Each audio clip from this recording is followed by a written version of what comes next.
नमस्कार, स्वागत आप सभी का यूट्यूब चैनल नॉलेज टीवी। सभी हरियाणा वासियों के लिए अभी-अभी 10 धमाकेदार घोषणाएं, आदेश, ऐलान। क्या है पूरी अपडेट, आइए देखते हैं। हरियाणा की हर छोटी से बड़ी योजना, घोषणा, आदेश, निर्णय, फैसला, सभी की जानकारी के लिए सब्सक्राइब करना ना भूलें। तो चलिए देखते हैं हरियाणा से अभी-अभी 10 बड़ी खबरें, घोषणा, ऐलान। पहली बड़ी घोषणा, रोहतक के नागरिक भी अब हरियाणा सरकार की सीएम तीर्थ यात्रा योजना के तहत गुजरात के सोमनाथ मंदिर में दर्शन करने के लिए फ्री में जा सकेंगे। इसके लिए बीपीएल परिवार के 60 वर्ष से अधिक उम्र के व्यक्ति पोर्टल पर जाकर अपना पंजीकरण करवा सकते हैं।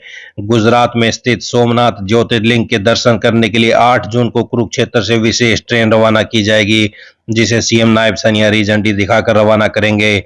यात्रा में शामिल होने के लिए पात्र वरिष्ठ नागरिकों को 6 जून तक सरल पोर्टल पर अपना पंजीकरण कराना होगा।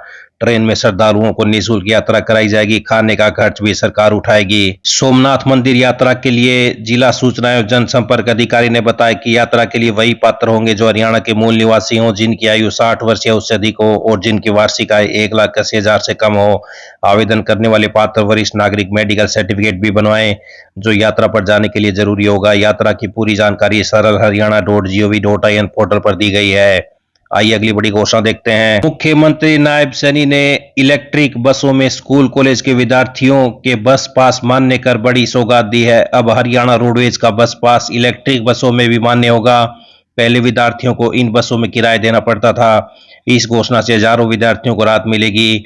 तो ई बसों में भी मान्य होगा विद्यार्थियों का पास। 50 नई बसें खरीदी हैं पानीपत जिले में। तो ये बड़ी अपडेट। आइए अगली बड़ी घोषणा देखते हैं। हरियाणा में फसल अवशेष प्रबंधन के लिए किसानों को बड़ी राहत मिली है। कृषि एवं किसान कल्याण विभाग 12 कृषि यंत्रों पर 50% तक अनुदान देगा। किसान इस योजना का लाभ उठाने के लिए 15 जून तक आवेदन कर सकते हैं। यह 2026-27 के दौरान राष्ट्रीय कृषि विकास योजना के तहत लागू की जाएगी।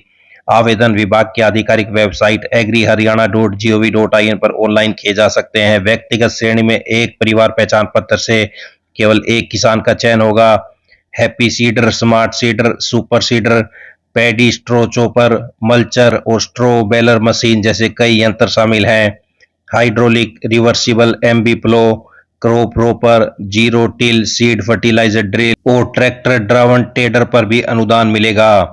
किसानों का मेरी फसल मेरा ब्यौरा पोर्टल पर वर्ष 2025-26 की फसलों का पंजीकरण आवश्यक है। तो ये बड़ी योजना कृषि यंत्रों पर 50% अनुदान के लिए 15 जून तक आवेदन कर सकते हैं। आइए अगली बड़ी घोषणा देखते हैं। हरियाणा के ग्रामीण इलाकों में पेयजल व्यवस्था संभालने वाले हजारों ट्यूबवेल ऑपरेटरों और वाटर वर्क्स कर्मचारियों के लिए राहत भरी खबर है। राज्य सरकार ने इन कर्मचारियों को अब कुशल श्रेणी में शामिल करने का निर्णय लिया है। अब उन्हें पहले की तुलना में अधिक मानदेय मिलेगा। ग्रामीण विकास एवं पंचायत विभाग से जुड़े 7,000 से ज्यादा कर्मचारी इस फैसले से लाभान्वित होंगे। श्रम आयुक्त कार्यालय ने विभाग को पत्र जारी कर नया वेतन तुरंत लागू करने के निर्देश दिए हैं। पहले कर्मचारियों को अकुशल, अर्धकुशल और कुशल जैसी अलग अलग श्रेणियों में बांटा जाता था। अब ए और बी जैसी उप श्रेणियों को समाप्त कर दिया है।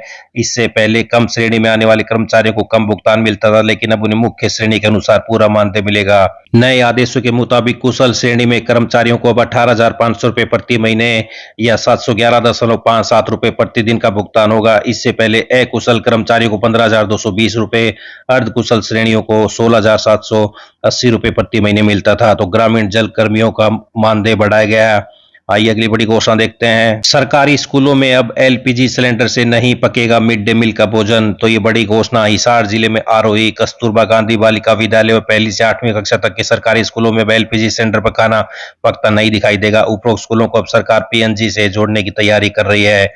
आइए अगली बड़ी घोषणा देखते हैं। बच्चे से वंचित बुजुर्ग महिलाओं को अब सहारा मिलने की उम्मीद जग गई है। बुजुर्ग महिलाएं अपने बच्चे को जन्म देकर मां बन पाएंगी। पंजाब एवं हरियाणा हाई कोर्ट ने एक ऐतिहासिक फैसले में 50 वर्ष से अधिक आयु की महिलाओं को आईवीएफ कराने की अनुमति दी है। 50 वर्ष से अधिक आयु की महिलाओं को आईवीएफ की मिली अनुमति, हाई कोर्ट ने दी इजाजत। आइए अगली बड़ी घोषणा देखते हैं। हरियाणा की मंडियों में सूरजमुखी की खरीद से बच रहे आढ़तियों को 1% आढ़त पर ही खरीद करनी होगी।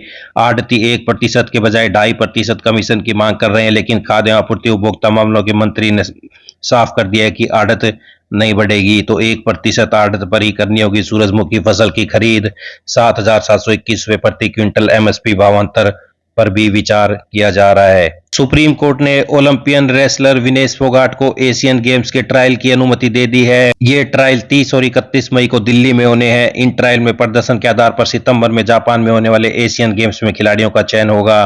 दिल्ली हाई कोर्ट ने 22 मई को दिए आदेश में विनेश फोगाट को 30-31 मई को होने वाले चयन ट्रायल में भाग लेने की अनुमति दी थी। इसी फैसले को WFI ने सुप्रीम कोर्ट में चुनौती दी थी। तो ये बड़ी अपडेट, रेसलर विनेश फोगाट को मिली सुप्रीम कोर्ट से राहत, एशियन गेम्स के लिए ट्रायल दे सकेंगे। हरियाणा के मुख्यमंत्री नायब सैनी स्वास्थ्य से जुड़ी परियोजनाओं का शुभारंभ करेंगे। इसी कड़ी में हिसार के नागरिक अस्पताल में कार्यक्रम होगा। इसमें मंत्री रणबीर गंगवा शिरकत करेंगे और हिसार में अमृत फार्मेसी स्टोर एवं मिल्क पार्लर का शिलान्यास करेंगे। तो 24 घंटे खुली रहेगी अमृत फार्मेसी, बजट में था प्रावधान। सिविल अस्पताल में पार्किंग एरिया में वीटा बूथ के पास अमृत फार्मेसी व मिल्क पार्लर के लिए जगह निश्चित चिन्हित की गई है। फार्मेसी में जहां उच्च गुणवत्ता वाली जेनरिक और ब्रांडेड दवाइयां, इम्प्लांट्स व उपकरण किफायती और रियायती दरों पर मिलेंगे, वहीं मिल्क पार्लर पर शुद्ध खान पान की सुविधा भी उपलब्ध रहेगी।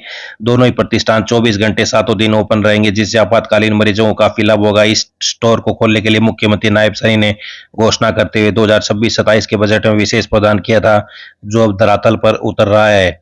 तो ये सभी हरियाणा वासियों के लिए बड़ी खबरें, घोषणा, आदेश, ऐलान, पल पल की अपडेट मिलती रहेगी। चैनल को सब्सक्राइब करना ना भूलें। बहुत बहुत धन्यवाद।